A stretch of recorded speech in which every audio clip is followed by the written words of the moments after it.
I came from. They look so natural. Remember when I had them little ass, them little A cups? Bitch, I was 1 cup size away from being named fucking Kyle. And now my shits is. You gonna do all of that for the people? Yeah. Okay. What's up, y'all? It's your girl Kayslay. This is my first YouTube video, and a lot of y'all been asking me about my titty journey, so I figured I'll make a video for y'all, let y'all know everything I went through, the pain level, the experience, the price, and the $1 million question that everybody want to know is who's my doctor. So we're gonna get started into these questions, and I got my friend Shiny here. Shout out to Shiny.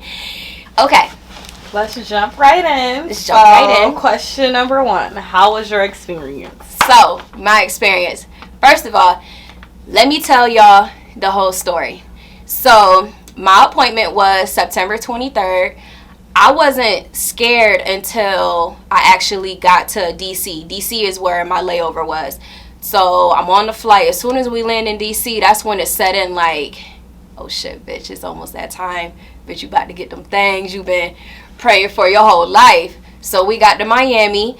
The only thing that I didn't like about the doctor was that when my pre-op appointment was the day I got into Miami. So I got in at like 1 in the afternoon. My pre-op appointment was at 5.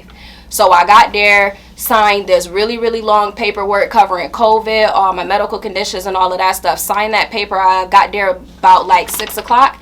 And then that's when they tell me that I got to get my prescriptions filled.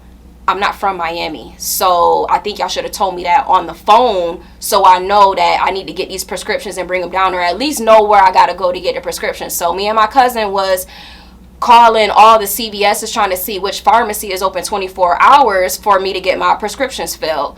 So right when I was having my appointment, you know, we going over the things for tomorrow when I need to wash and all this other stuff, and then I get a call from must be their scheduling department telling me that my appointment is at 6 a.m. You know, mind you, it's already 6:30 p.m. I'm like, okay, so my appointment is in 12 hours. She's like, yeah, so you can't eat anything 8 to 10 hours before. I'm like, okay. And then she's like, also, you need to have your prescription filled. Now, that means I only have 1 hour to eat. So I had to run around and find a Chipotle just to get something in my stomach that's going to keep me full up until my appointment the next day. And then I went and got my prescription. So that was that. Got that taken care of. That was cool. That was the only flaw I had. Other than that, my experience was real cool. So the next day, they gave me this little soap that I had to wash with. I'm going to insert a little clip to show y'all what soap that I needed. But they gave me this soap to wash with. I took a shower at like 4 in the morning, hopped on the road at 5 because I was staying. Where was we staying? We was staying out in Miami Beach, which was 45 minutes away from my doctor's office. So we hopped on the road at like 5, got there at 6 o'clock. So as soon as I got in there, signed in or whatever, they called me back immediately. Like this time I wasn't waiting like I was waiting at my pre-op. So they called me back. I'm like, oh shit. Bitch, it's about that time. I'm like, oh shit. Yeah. So I changed into my little outfit, my little footies, my little shower cap, all that shit that they have you put on, change it to my outfit or whatever. So now I'm just sitting there. I'm like, okay. So they call me like, okay, it's time to take your urine test. I'm like, shit, bitch, you better not be pregnant. So I'm like, all right. So I go take my little urine test or whatever, and then I'm sitting there and I hear them like talking. They like, okay, is Phelps ready? Yeah, she ready. Did her urine test come back? Yeah, she good. I'm like, oh shit. Bitch, it's going down. It's going down. So then my doctor came in. I was starstruck when my doctor came in, first of all, because my doctor is a well-known doctor. So when he came in, he like, hi. I'm like, hi. Bitch, I'm mad excited to see this nigga. And he was like, what you want to look like? I'm like, first of all, I want to look like Barbie. Make me look good. I'm like, I don't want to be leaving here in 6 months wishing I would have went bigger. And I'm also not trying to be crying because I went too big for my frame. I'm only 4'11", and at the time I was 102 pounds. So I have a very petite frame, and I didn't want anything looking too big. Plus, I knew I was about to start gaining weight soon, and I wanted my natural fat to grow over it to still look natural, whether I was small or getting bigger. So I was like, just put me in a full C, small D range. He was like, okay, we could do that. So he, drew me up. He didn't even ask me for no wish pick. And I had plenty of them on ice, just waiting. But, he ain't need that. Because he nice like that, Mm-hmm. So that was cool.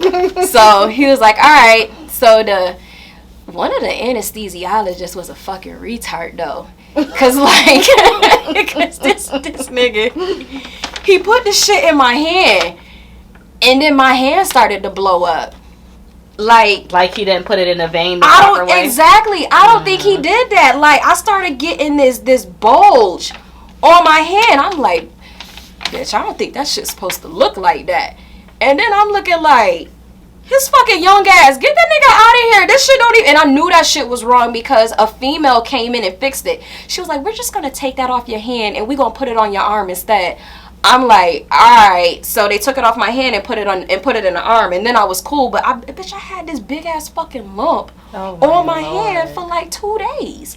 So they put the IV in me, and then we walked back there together. And when I walked in that room and seen no fucking lights beaming on that table, that's when, like, bitch, my fucking heart fell out my ass. Like, that shit was like some Grey's Anatomy shit. Like, you seen all the lights just beaming right on the table. Everybody getting their gloves on. I was like, oh shit. And then I got on the table, and they was playing this Chris Brown song. Like, no lie, I never heard this Chris Brown song before. It was the one, Go Crazy. And I saw on Google that whatever your doctor is listening to at the time going to determine your results of your surgery. So when I walked in, all I heard was, everything you do is amazing. I was like, okay, we about to have a good surgery. That shit was quick as a bitch. Like, when I went back at 6:45, when they woke me up and I got in the car, it was 7:50. Oh, so it was really fast. It was really quick, but it's not like they had to do a lift or anything. All they had to do was pop them right in. But that shit was really fast, like fast as hell. Like, bitch, when they tapped me on my shoulder, girl, my fucking drawers was on, my leggings was on, my surgical bra was on, my hoodie was on. I was fully dressed. Like, I'm like, when the fuck did y'all get me dressed? But other that whole experience, I didn't have no issues out of them. I didn't have anything where people was like, oh, we didn't get your lab results. You gotta say it was nothing like that. Okay. I got my results in. Everything was smooth sailing. The procedure was smooth sailing. So did you have any weird symptoms? No.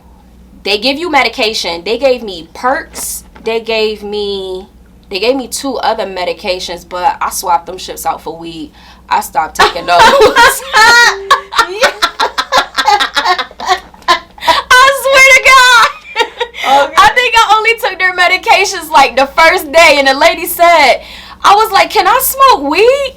She was like, well, we consider weed medication, and we don't really like the, mixed medications. And I was just like, okay, so we're going to stop taking your shit, and I'm just going to smoke my weed. And if you do that, don't smoke backwoods. Don't smoke tobacco. That's what you can't have. You absolutely cannot have no tobacco, no nicotine, or none of that. I rolled papers, and I was good to go. Okay, so what kind of soap did you wash your incisions with, and how long did it hurt?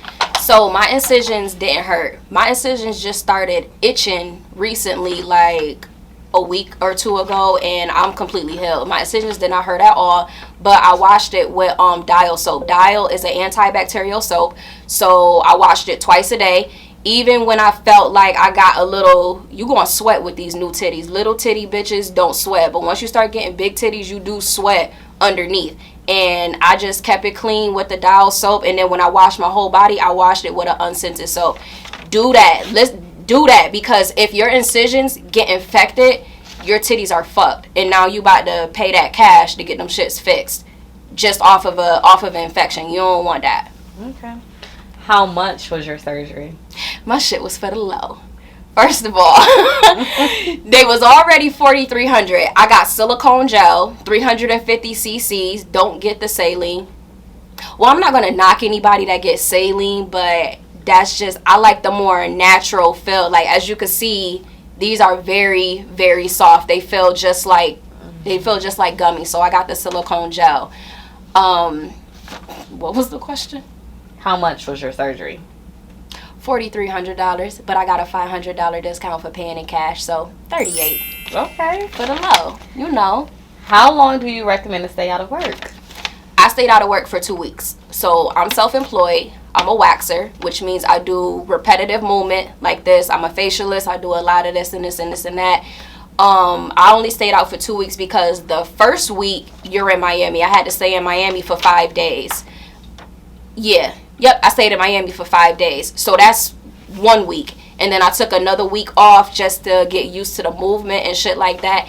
You not really, if you're doing a sitting down job, like if you work at a call center and you're just doing this, you could go back to work as soon as you come back from Miami or wherever you choose to go. But if you have a job where you're doing like repetitive movements with your arm, I just recommend taking 2 weeks off. But after that 2 weeks, you're going to be Gucci. You're really going to be Gucci by day 3, honestly. But so how long did it take until you can lay on your back or your side? I'm just now starting to lay on my stomach. You're going to stay on your back for like the first month. The first couple days, you're going to be sitting up like this. As days go on, you're going to start sliding down. You could get on your side by like the 2nd week, 3rd week, but you ain't going to be able to be on your stomach like comfortably for a long period of time until like going into your 3rd month. Okay. So what would you rate the pain level? And then also, can you explain to us what implant you chose and why? You kind of touched up on it a little bit, but just let us know a little more. So the reason why I chose the silicone gel versus the saline is because I heard that them saline ones like bust. And when they bust, all them fluids go through your body. I would just rather not have that. And they showed me the saline ones, and it's literally like a little water bag. And then I heard you can hear that shit when you walk.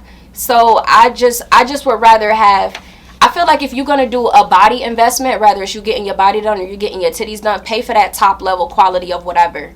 You feel me? Like if you're going to get your titties done, pay for the best implant. Don't try to get what you can afford because you thirsty to get some shit done. Because chances are you're not going to like that shit. You're going to be going to get it fixed. You're going to be spending more money trying to get that shit fixed. Rather if you just would have paid that ticket the first time, you would have been all right. What was that other question? What was the pain level? The pain level for the first 2-3 days was a 8. But it was nothing that Tylenol extra strength couldn't fix. It was more so like you opening, closing doors, car doors, trying to open up a bottle of pop because you use your chest muscles so much. You really don't realize how much you use your chest muscles. Anytime you move that arm, you using your chest muscle, and it just feel real tight. The first couple days, you're going to feel them shits for real. Anything you do, you're going to feel it rubbing up against your other organs. But by like day 4, you're going to be all right. You're going to be looking good, and you're going to be feeling good. You're going to be all right. It's like you didn't even get the shit done. It's really not that bad. Like, I'll get them again. Okay, here is the $1 billion question that everyone wants to know. Everyone does research for years, months, go in groups, everything to find this out. Who is your doctor?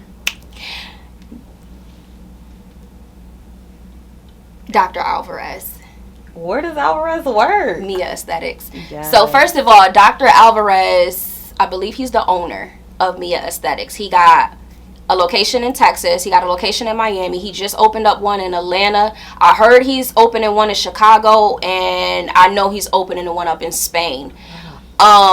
He's top dog. He was first on the list. They sent me the list. The cheapest was $2,800, and the ones that performed that was not board certified. Dr. Alvarez was first on the list. He cost the most.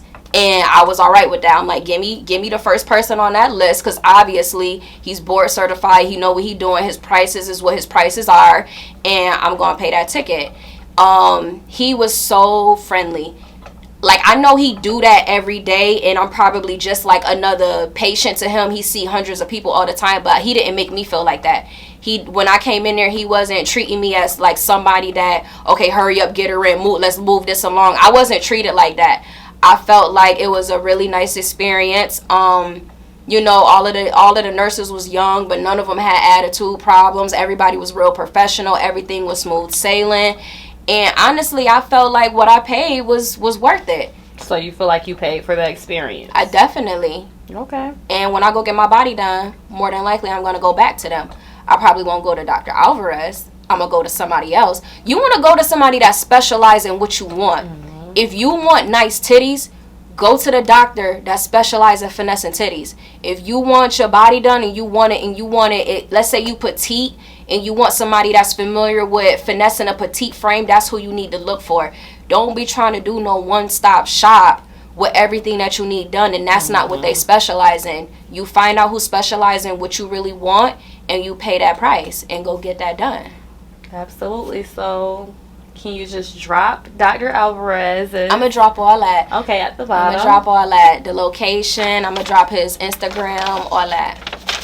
All right. Thank you for the questions. I'll be back with some more videos. Drop some comments on what you want to see. I know y'all love seeing those videos. And look how pretty those titties are, guys. They're they're nice. So pretty. They're super soft. And I feel like you deserve those titties. You worked hard for those Girl, titties. I worked hard for these titties. Your wish list for them Let titties. me tell you how long I wanted titties. I've been wanting titties since I was 12. I swear to God, I used to wear 2 bras. I had one bra that was padded, and I used to wear that shit every day. And then I had my clean bra. So I used to put my clean bra on and then my padded bra all over, because now everybody think I'm developed. And I had this image to uphold. So I had to keep wearing a padded bra every day. And my fucking aunt caught me. I was ironing. She was like, why the fuck you got 2 bras on? I was like, I was just trying one on. Bitch, I still wore 2 bras every fucking day. I wanted these titties so fucking bad. Everybody in my family got big ass titties except for me. My mom had her 4th breast reduction. 4th. Bitch, I can't even get 1. Fucking 4. Double D's. Like, I'm like, oh no, and I got these fucking acorns. No, hell no. I was mad happy. And then I got my nipples pierced. I had my nipples pierced before, back in 2016, but I had a little run-in where I had got arrested and I got booked, and they made me take my shits out, and then my shits closed the next day and I didn't put them back in. So after I got my surgery, one doctor told me to wait 4 weeks. Another doctor told me to wait 8 weeks. So I figured I'd meet them in the middle and wait 6 weeks. So my nipples was still numb when I got them shits re-pierced. Now that they're re-pierced, these shits is fire. They look even better with the pierced. Them shits is they're fucking beautiful. Don't be trying to go too big and you small. Get something that look good for your frame. Mm-hmm. Because I'm telling you, you're gonna fucking hate them. Listen to your doctor. If your doctor say this size is what look good for your frame, listen to him. He knows. He does this shit on the regular. I'm telling you, because you're gonna be spending a lot of money trying to get them shits fixed. And if you got too much scar tissue, they'll deny you. They're not gonna fix your titties. So that was my journey, y'all. Thank you for watching, and I'll get back with y'all.